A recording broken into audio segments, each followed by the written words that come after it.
Amém. Então vamos abrir lá em Efésios. Se não me engano, a gente parou no versículo 10, né? Isso.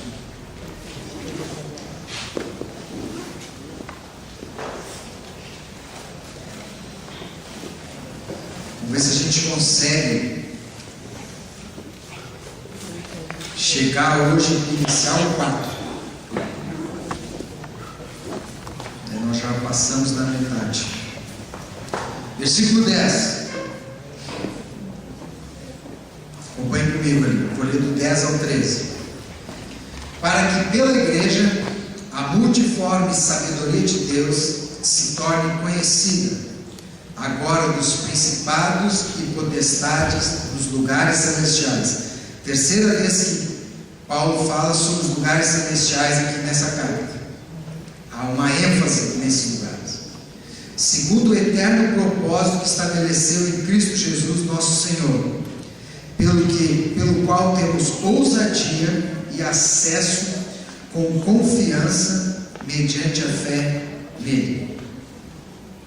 Portanto, vos peço que não desfaleçais nas minhas tribulações por vós, pois nisso está a vossa glória. Então, o versículo 10 ali, eu quero destacar para vocês a palavra multiforme. Você nunca fez essa pergunta assim: se Deus é um, por que tem tanta igreja? Sim ou não? Sim. Ou se Deus é um, por que tem tanta igreja? Aqui no bar tem Assembleia de Deus, Quadrangular, Brasa. Lá na minha quadra tem 5. Sim, né? Então a gente fica pensando assim: por um lado é triste, porque seria bom se todas fossem unidas, né? Aí ia ser um igrejão só. Seria bom. Mas, biblicamente, fala que a igreja é uma.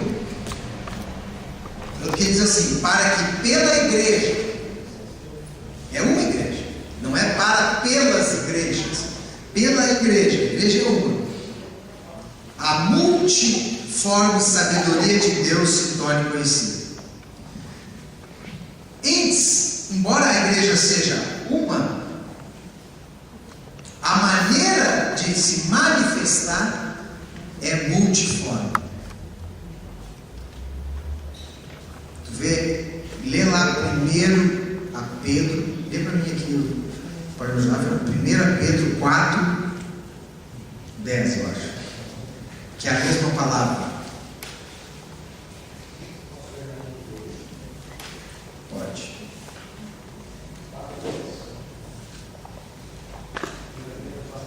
Vê se é.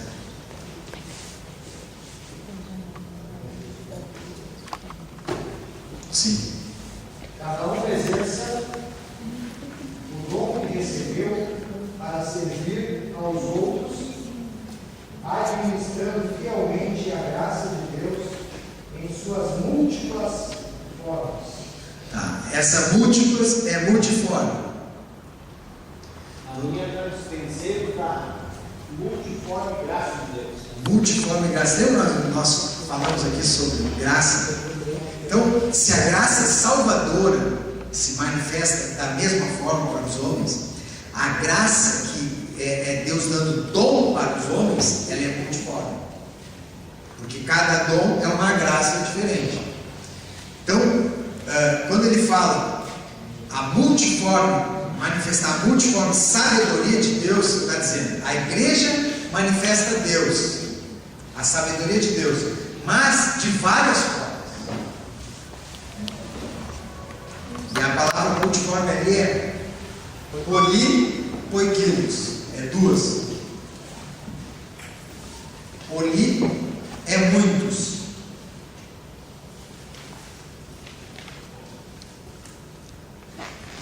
Daí que veio aquela palavra, aí eu escrevi essas coisas aqui não é português, né? Por favor. Tem uma palavra, é que eu gosto para a gente descobrir de onde é que vem as coisas. Poli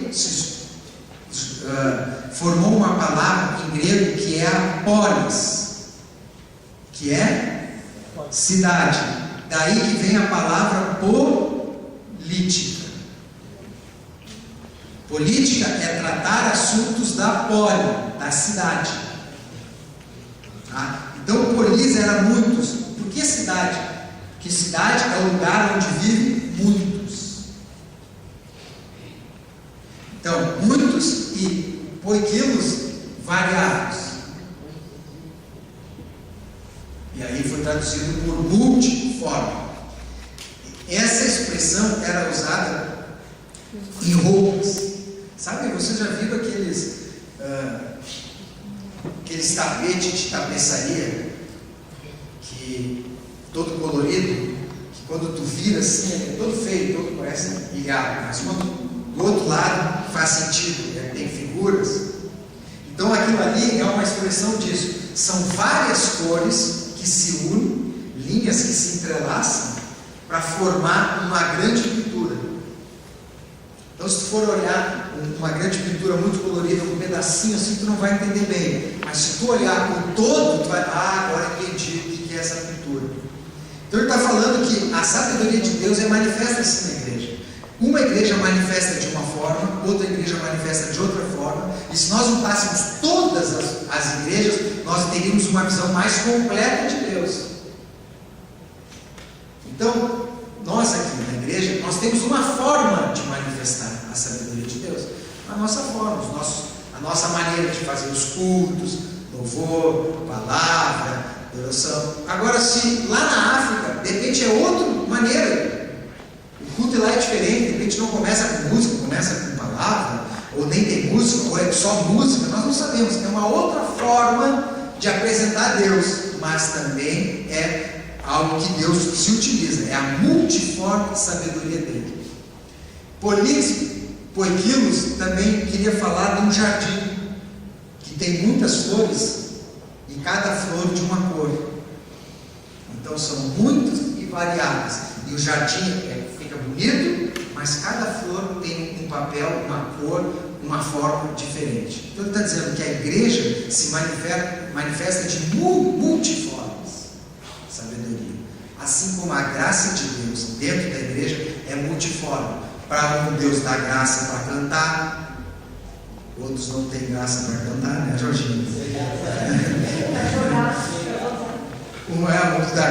Aí são os dons naturais, né? São os dons naturais que Deus dá. Uns um prega, outro ensina, outro evangelista, outro apóstolo, mestre, profeta, outro serve, oração. Então é multiforme, é um dom que Deus dá a cada um para manifestar, e tudo é de Deus. Amém?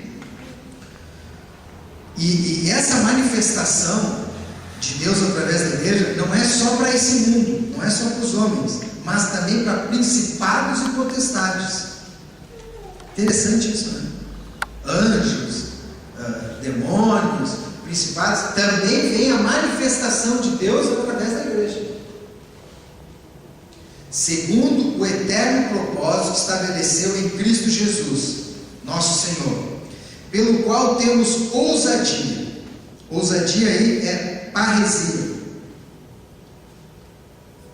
A gente entra diante de Deus com ousadia. Aí pode dar uma distorção da pessoa pegar e dizer assim: eu sou ousado, meu Deus. Eu chego na presença de Deus e falo, e dou ordem para Deus, e digo que Deus tem que fazer isso, e coloco Deus contra a parede. E outros dizem assim: eu chego lá na sala do trono, eu sacudo o trono e Deus tem que atender. Não é esse tipo de ousadia. Parresia é expressar-se com liberdade. Nós temos liberdade diante de Deus. Liberdade para quê? Para ser desrespeitoso? Não. Liberdade para nós mostrarmos quem nós somos. E acesso com confiança mediante a fé nele. Portanto, vos peço que não desfaleçais nas minhas tribulações por vós, pois nisso está a vossa glória.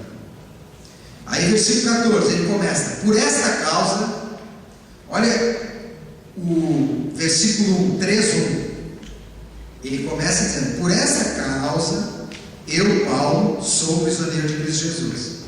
No meio desse capítulo, ele de novo: por esta causa, me ponho de joelhos diante do Pai. Aqui tem um elemento cultural. O judeu poderia orar, ele ficava de pé. Se nós fôssemos aqui judeus, eu dissesse: Ricardo, ora agora para nós. Ele ficava de pé e orava. O judeu só se ajoelhava para orar quando ele estava profundamente quebrantado. Alguns exemplos de oração. Se lembra quando nós estudamos Filipenses? Que no final, lá da carta de Filipenses, ele chama o pessoal de Filipenses para se despedir, lá em Atos, para se despedir daqueles presbíteros, dizendo assim: eu vou e vocês não vão me ver mais. Como é que ele faz para orar no final? Ele se ajoelha. Então ele se ajoelhando mostrou que estava profundamente quebrantado naquela oração. Quando Estevão está sendo apedrejado e ele vai para morrer, e ele tem a visão do Cristo ressuscitado, sentado no trono, ele se ajoelha e ora. É uma oração de quebrantamento. Quando Salomão está para consagrar o tabernáculo e ele vai fazer uma oração, ele não ora de pé, ele se ajoelha, mostrando o coração quebrantado dele. O próprio Jesus, no Getsemane, quando foi orar, a Bíblia diz que ele se ajoelha e ora.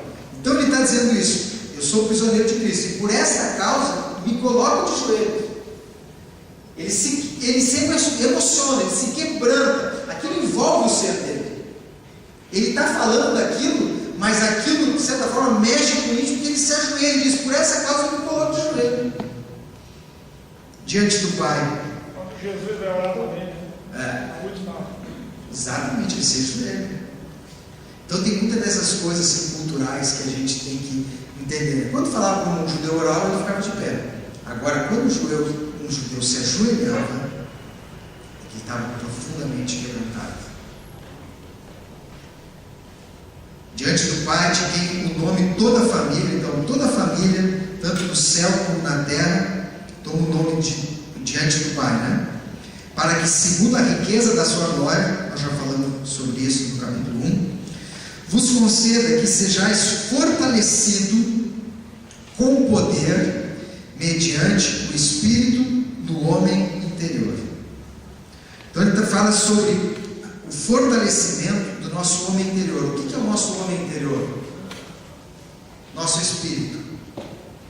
Em outro lugar, Paulo diz assim: enquanto o nosso homem exterior se corrompe, que a gente vai ficando velho, vai ficando com o cabelo branco, vai ficando mais fraco, vai perdendo o cabelo, vai ficando com ruga, vão passando os anos e o nosso corpo vai se corrompendo, vai ficando mais fraco, vai ficando mais frágil, mas o nosso homem interior vai sendo fortalecido no Espírito. Nosso Espírito, através do Espírito Santo, é fortalecido por Deus. Então ele está dizendo: por isso que eu oro, para que vocês sejam fortalecidos com o poder mediante o seu Espírito no homem interior, e assim habite Cristo no vosso coração. Então como é que Cristo habita no nosso coração? Através do Espírito Santo, pela fé, estando vós arraigados e alicerçados em amor. Então ele usa de novo, te lembra que nós falamos no final de 2, do capítulo 2, que ele usa aquela metáfora do edifício, e aqui ele volta para isso, e ele fala: vocês têm que ter um alicerce. Se Cristo era a pedra angular, se lembra? Os fundamentos dos apóstolos, ele diz: o alicerce é o amor. Alicerçados, arraigados. Para vocês construir alguma coisa, tem que ser em cima do amor. E o que a gente quer construir em cima do amor? A fim de poder compreender. Então olha aqui, a gente compreender a Bíblia, compreender a obra de Cristo, compreender o operar do Espírito Santo, não é uma produção intelectual, mas é uma experiência prática de Se eu não envolver no ensino o amor por Deus, o amor pela obra, o amor pelo o que Deus fez na minha vida, eu não vou compreender. Por isso que não dá para a gente estudar a Bíblia sem o envolvimento com a Bíblia. Você não vai compreender, vão ser letras vazias. A pessoa vai começar a querer estudar sobre a Bíblia, sobre Deus, sobre a igreja, sem estar alicerçada no amor, ela não vai compreender, ela não vai ter entendimento. Então, para a gente entender melhor essas coisas, nós temos que ver através do amor. É uma experiência prática, o compreendimento, a compreensão do Evangelho. Não é uma matéria de faculdade, é uma experiência que tem que ser vivida por nós. Quer dizer, se vocês, tudo isso, porque o capítulo 1, 2 e 3 é doutrina. Você vai ver, quando começar o 4 muda. Ele vai para a prática. Bom, agora que vocês já aprenderam isso, sabem disso, como é que isso vai ser prático na vida de vocês? Mas ele está dizendo, se nós não olhar essas coisas sobre a ótica do amor, vocês não vão entender. Então, quer compreender Deus, quer compreender a Bíblia, quer compreender a palavra, é através do amor. E olha, versículo 18: com todos os santos. Isso aqui é um princípio fundamental. A Bíblia, a palavra de Deus e a igreja é para ser compreendida coletivamente. Eu vou aprender junto com o meu irmão. Se eu quiser aprender sozinho, isolado, vai me faltar compreensão das coisas. Porque eu só vou entender, tem a profundidade, a altura, o comprimento. Eu só vou entender a profundidade disso se eu viver em comunhão com os irmãos. E isso não é fácil. Não é algo que não vai requerer de mim envolvimento. Eu vou ter que dar minha vida para compreender. Eu vou ter que viver com os irmãos. Eu vou ter que conviver com a igreja. Tanto com as suas dificuldades, com as suas falhas, os seus erros, os seus limites. Mas é nesse ambiente que eu vou compreender a obra de Deus na minha vida. Isso é fundamental. Isso é fundamental. Aprove a Deus que fosse assim. Que nós aprenderíamos com os santos, uns com os outros. Então, muitas das coisas que eu vou ler na Bíblia, eu vou entender na vida do irmão, na vida do irmão, na vida da igreja. É algo, a Bíblia foi feita para ser lida e estudada em grupo. Tu até tem a tua leitura em casa, você lê em casa para se edificar, para se fortalecer, para conhecer. Mas se tu só lê em casa, vai ficar faltando compreensão, porque a palavra de Deus se compreende nos santos. Por isso que a carta é sempre para ser lida na igreja. O cristianismo é uma proposta de vida coletiva. Deus quis assim. Amém? O qual é a largura, o comprimento, a altura e a profundidade. Vamos ver se a gente consegue.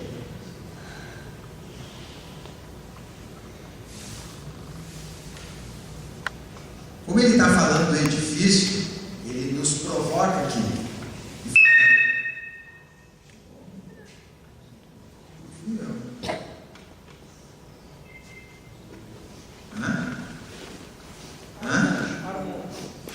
Bruna? Não.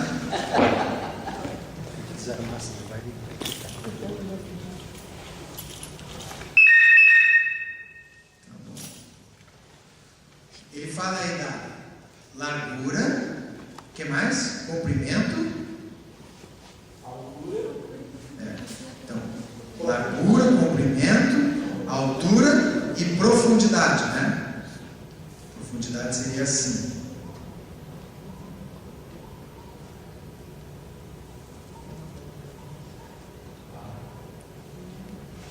Entendeu? Exatamente. Quando ele fala, nós temos que entender a Cristo, a obra de Cristo, na largura, no comprimento, na altura e na profundidade. Ele está falando que, na verdade, existem 3 dimensões de compreensão e entendimento. Isso que é 3D, né? Largura, altura e profundidade. 3 dimensões. Qual seriam essas? Como se manifestariam essas 3 dimensões de entendimento na nossa vida?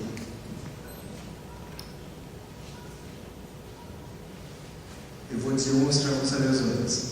Corpo, alma e espírito.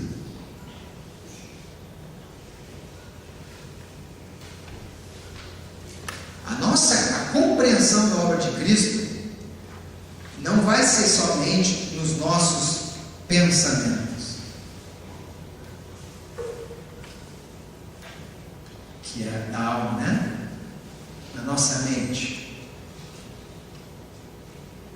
Nós vamos também conhecer a Cristo através da nossa sensibilidade, das nossas emoções.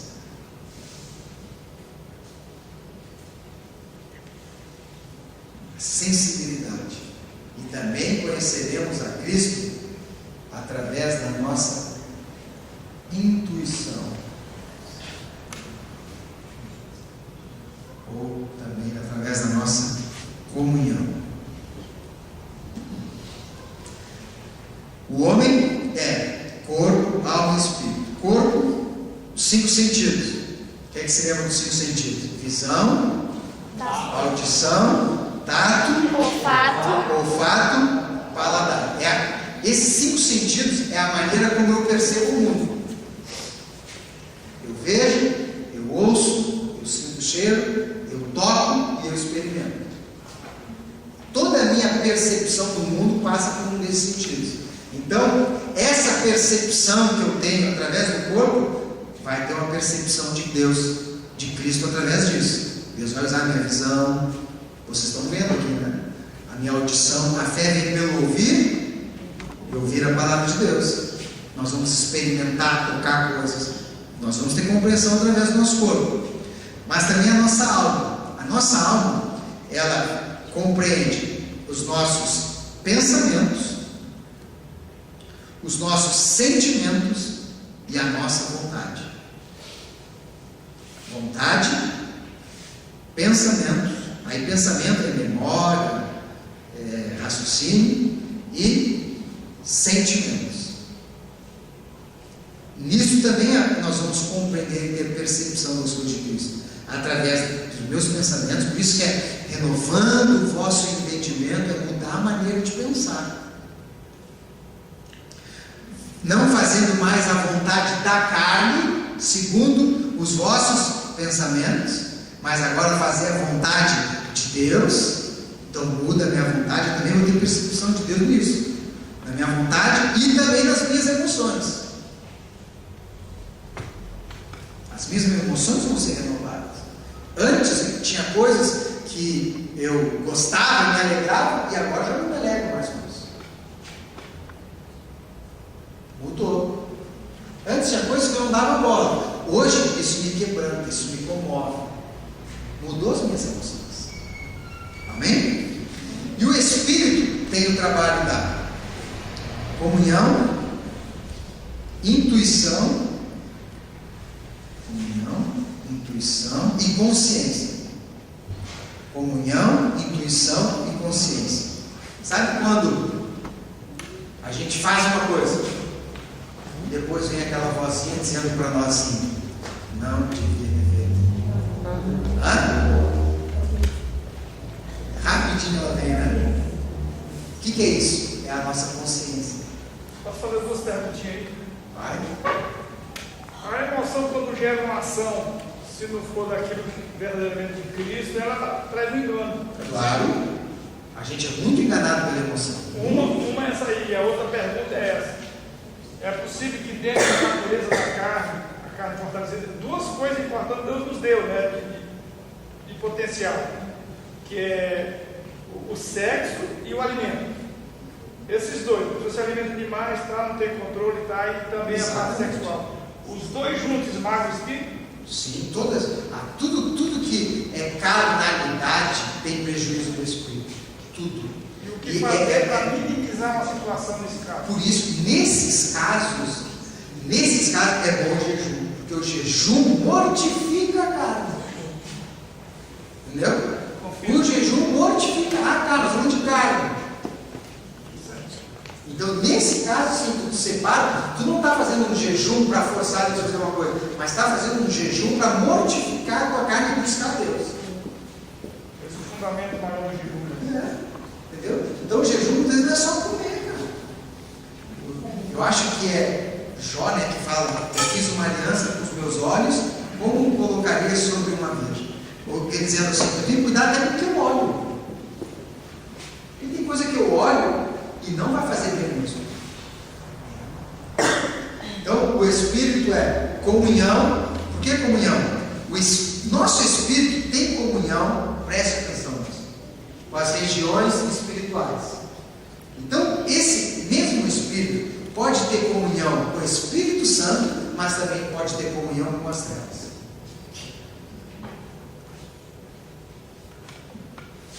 Pode ter comunhão com as trevas.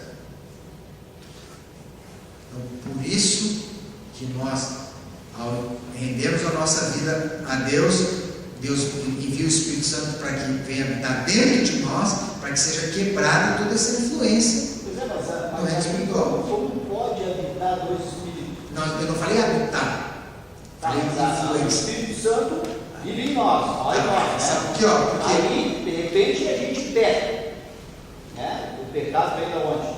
Vem do inimigo, né? e da nossa carne também. É que o inimigo, ele opera, o inimigo, demônios, opera não somente com possessão. Possessão é quando eu entro e tem a chave da casa. Tomei posse daqui. Tem a chave da casa. Sai, fecha, quando quiser, entra e pô. Tá? Isso aí é o caso mais profundo de influência. Mas não é só essa maneira. Tem a maneira de influenciar através da indução. Te lembra quando Pedro disse assim: não, Senhor, não vá para a cruz. O que Jesus disse? Para trás de mim? Satanás. Pedro estava possuído? Não. Mas foi induzido a falar algo que não era dele, era de Satanás. Foi induzido. Entendeu? E a gente consegue ser induzido na nossa alma. Tu imagina no espírito. Por exemplo, se você vai num banco e chega lá no banco, eu acho que nem tem mais isso. No banco toca música agora, ambiente. Não. Então tu vai, sei lá, numa loja e está tocando uma música ambiente. Tu nem está prestando atenção naquela música. Tu está ali fazendo outras coisas, comprando, pagando outras coisas. Mas quando tu sai dali, daqui a pouco tu está cantarolando aquela música ali. É ou não é? Tu não prestou atenção, tu não ficou ouvindo. Mas aquilo, de certa forma, te induziu e daqui a pouco tu sai cantando. Né? É uma coisa assim, o cara está até parado que já está aqui, ó.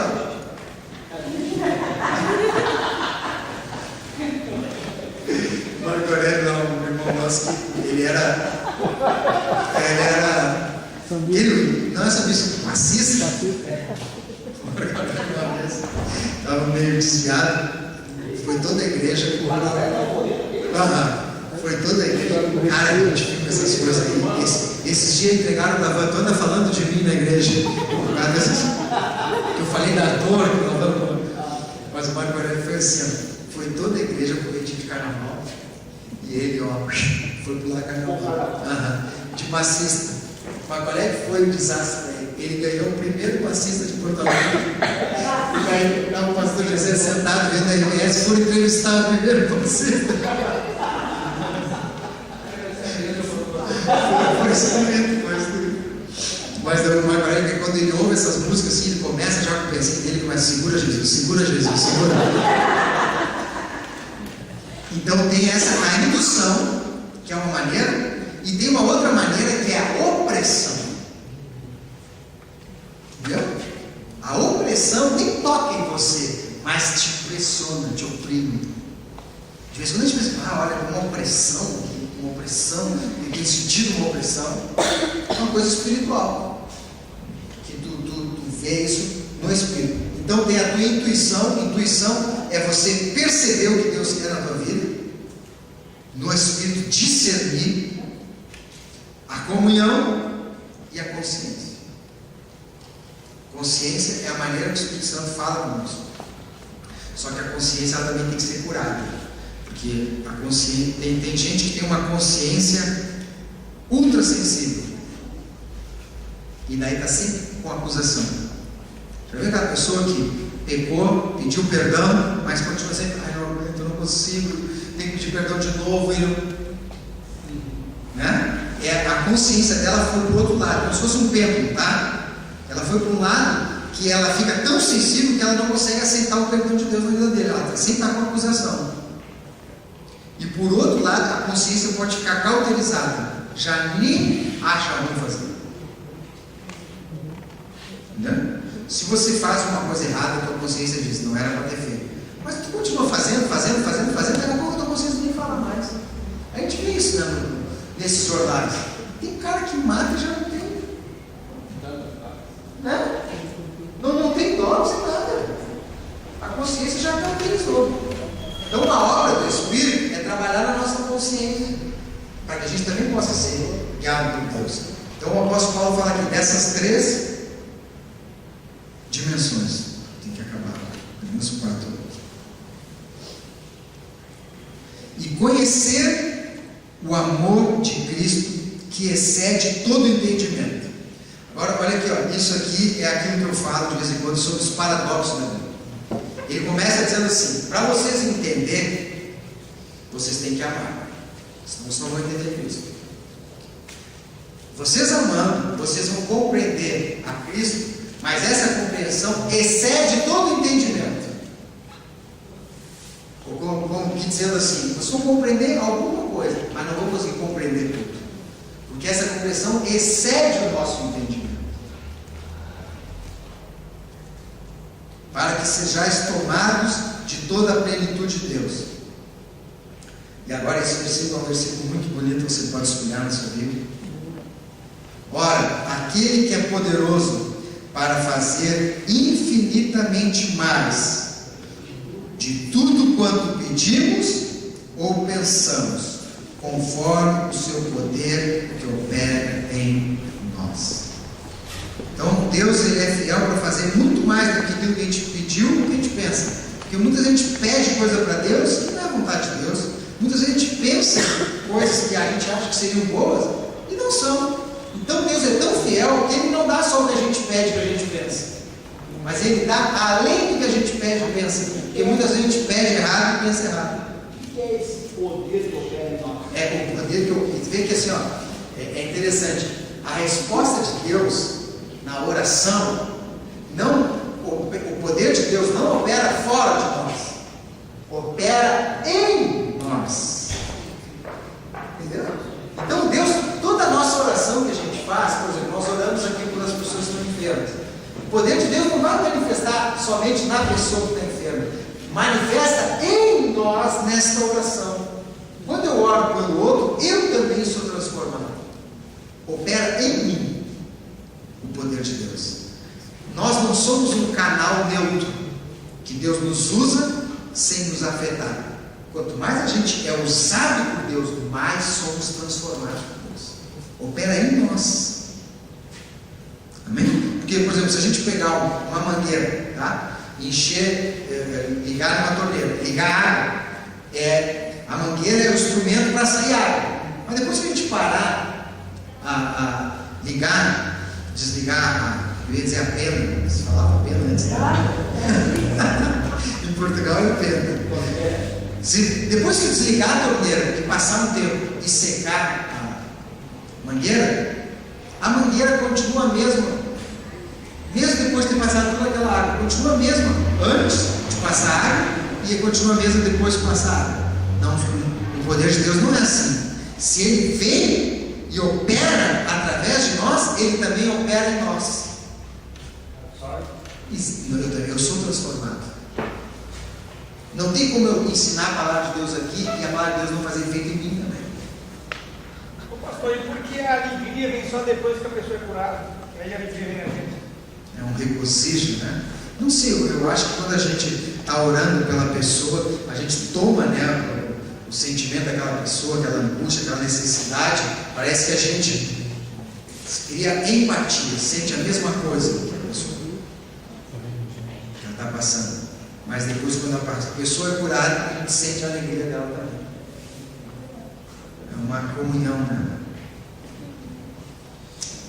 Benção. A Ele seja a glória na igreja e em Cristo Jesus, por todas as gerações, para todos sempre. Amém. Amém? É a oração dele. Então, para nós iniciar aqui, vamos só falar mais 2 versículos, que agora muda. Agora ele vai para a prática. Tá bem? Depois de tudo, é como se ele estivesse dizendo, depois que eu expliquei tudo isso, o que Deus fez, o que Deus faz, o propósito de Deus, quem nós somos em Deus, por que Deus fez, qual é o mistério que Deus me revelou, agora eu rogo a vocês, pois eu, prisioneiro no Senhor, capítulo 13, ele começou assim: sou prisioneiro de Cristo Jesus, e aqui ele diz: sou prisioneiro do Senhor. Embora o meu corpo esteja preso, o meu espírito está preso no Senhor. Sou prisioneiro. Que andeis de modo digno. Então, a dignidade não é nossa. A dignidade é dele. O que tem que ser digno? O nosso andar, o modo de andar, porque é Ele que faz todas as coisas. Então eu faço aqui, eu prego, não pela minha dignidade, mas pela dignidade dele. Mas há um andar de maneira digna para que eu execute essa vocação que Deus me deu. Andeis de modo digno da vocação a que fosse chamados. Então, ele está dizendo assim, nos outros capítulos: todos nós temos um chamado, todos nós temos uma vocação. Descubra qual é a sua vocação, descubra qual é o seu chamado, descubra qual é o seu serviço, descubra qual é o seu trabalho, que a gente pregou aqui domingo. E quando tu descobrir, tu sabe que tem um modo digno de fazer isso. Tem uma maneira digna de andar. E essa maneira começa com 4 coisas.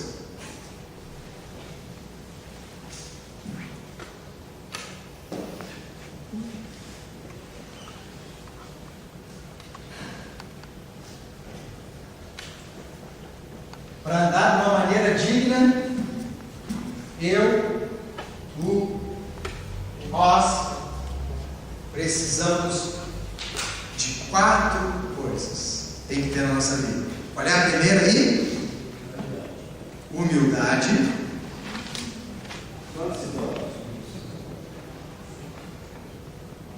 2, mansidão. 3, longanimidade. E 4, suporte. Suportando-os em amor. Tu vais exercer tua vocação, mas tu tem que fazer isso de modo humilde. Humilde aqui, ó,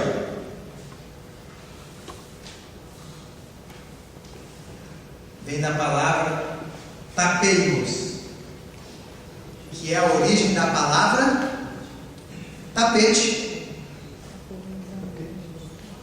Porque humilde era estar por baixo.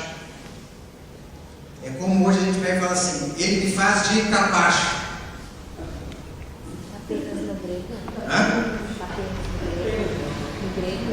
No grego, apenas no grego. E depois no latim, traduziram para humildes. E depois vem humildade. E humildes era o quê? Humus. O que é humus? Terra.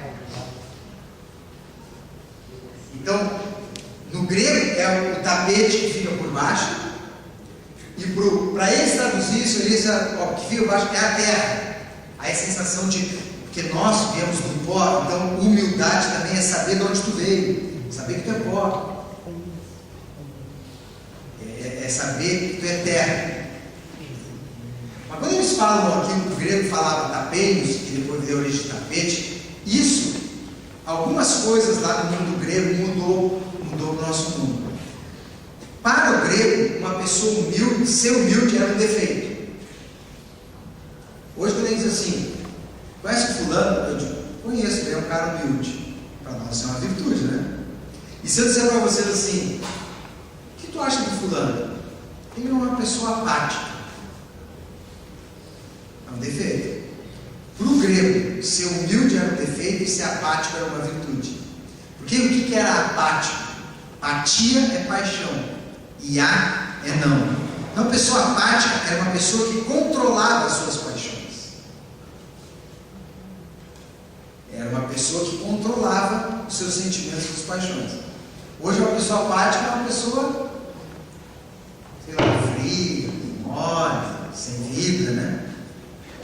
A pessoa que está apática, não reage, é apagada. Mas naquela época, se tu dissesse assim, ele era um líder apático, isso era uma virtude, era um homem que controlava as suas paixões. E para o grego, humilde, se colocar por baixo, era um defeito. O cristianismo muda isso e fala, isso na verdade é uma virtude.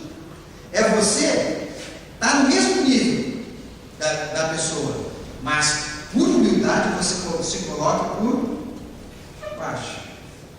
E tapete no sentido de possibilitar que o outro passe. Então eu vou falar com o Fernando e eu me considerar menor que o Fernando. Não que o Fernando tem mais perfeição do que ele. Eu me coloco menor no sentido de que eu vou servir ao Fernando. Legal isso, na humildade, né? Então, por isso Jesus disse, quanto mais tu for usado, mais tu tem que ser humilde. E quem quiser ser o maior, seja o servo de todos. O servo de todos. Então Deus te coloca assim numa posição para servir. Então quanto mais Deus te exalta, mais tu te humilha. Agora, quando tu se ensoberbece, Deus te rejeita.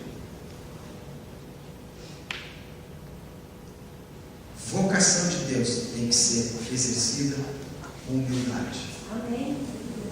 Humilhados, entendeu? E hoje humildade assim, é a pessoa que não tem muito recurso. A gente fala assim, ele tem uma casa humilde, um carrinho humilde. É coisa. Ele é humilde. Então, humildade é uma virtude, é se colocar. Eu acho, como o Jorginho Carlos perguntou, dos humildes eu sou o melhor, né? Então isso nós temos, olha, você tem uma vocação, não se ensoberbeça, não ache que você é o cara, seja humilde, seja para servir, se coloque assim para servir. Essa é a primeira coisa que tem que ter na nossa vida, humildade. Segundo, mansidão. Mansidão era para altos.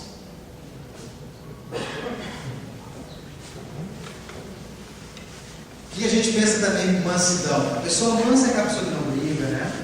Ele é tão manso. O cara que bateram no carro dele, ele saiu ali.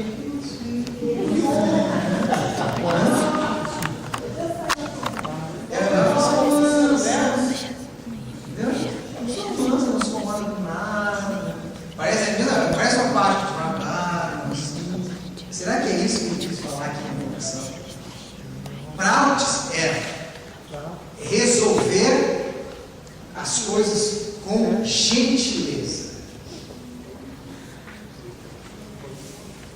Então, o que é ser manso?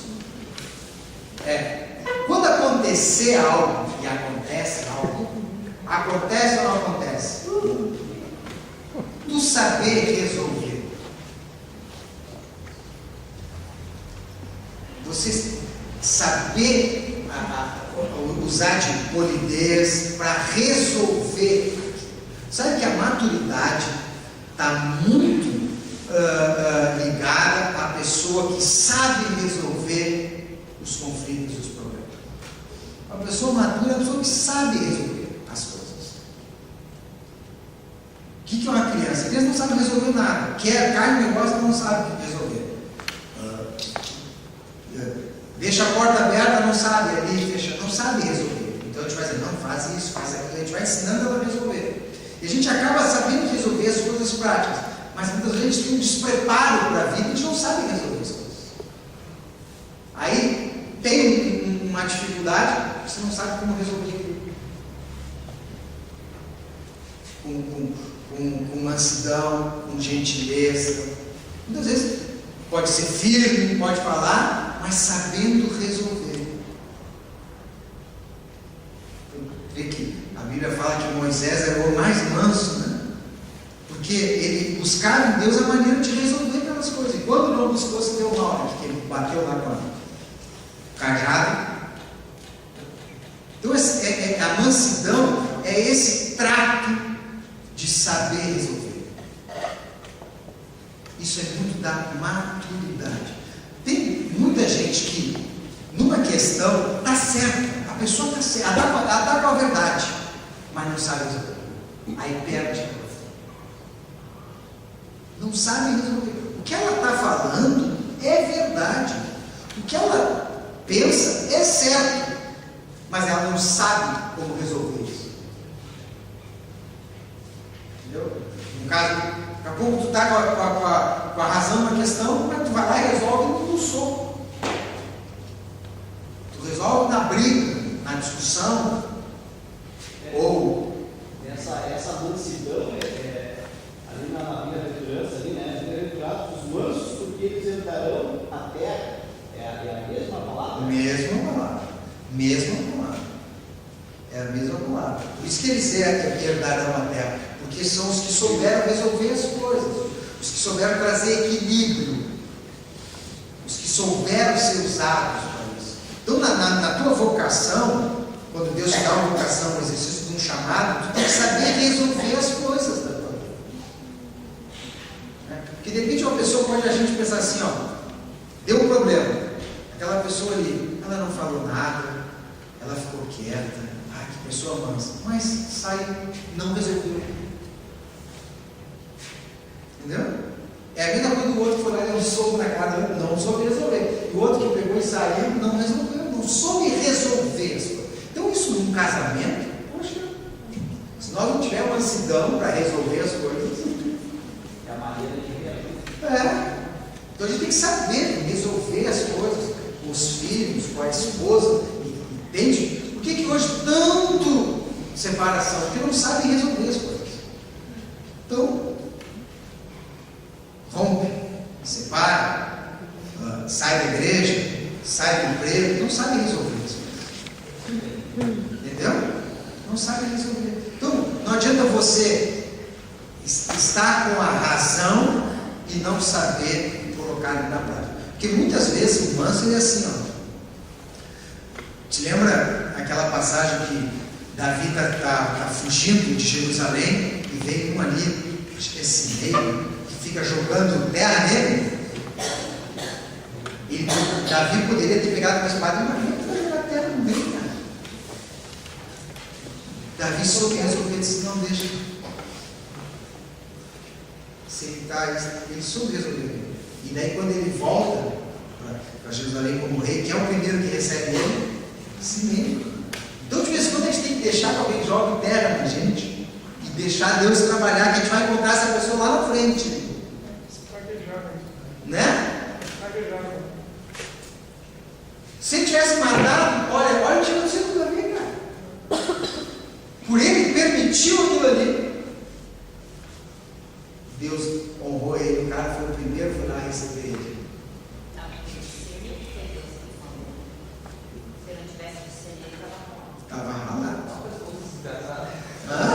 Imagina se fosse nós, cara, da terra. Eu já estou mal, você disputa de casa, eu quero jogar terra. Deus tem que nos dar mansão. Deus tem que nos dar mansão.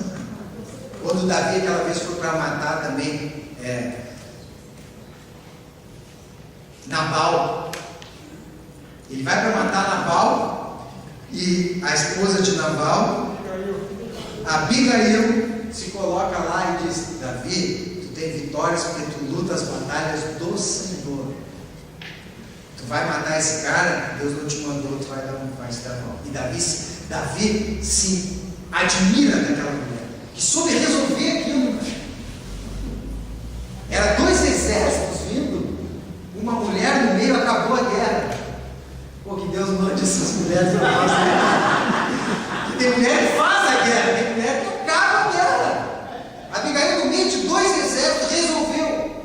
E o que aconteceu? Davi foi embora, o que aconteceu com Nabal? Morreu, cara. Era um teste. Tu vai deixar Deus resolver ou tu vai botar a mão? Ser manso e saber, olha que Deus nos dê isso. Eu estou pregando para vocês, estou dizendo, Senhor, eu também quero isso.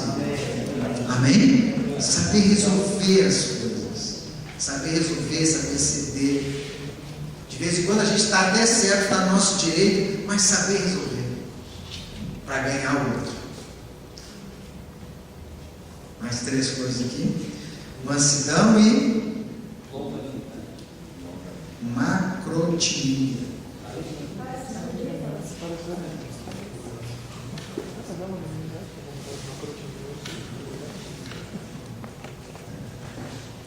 Macrotimia. Macrotimia é tu ter, vê se tu tem aí longanimidade, esse nome grande.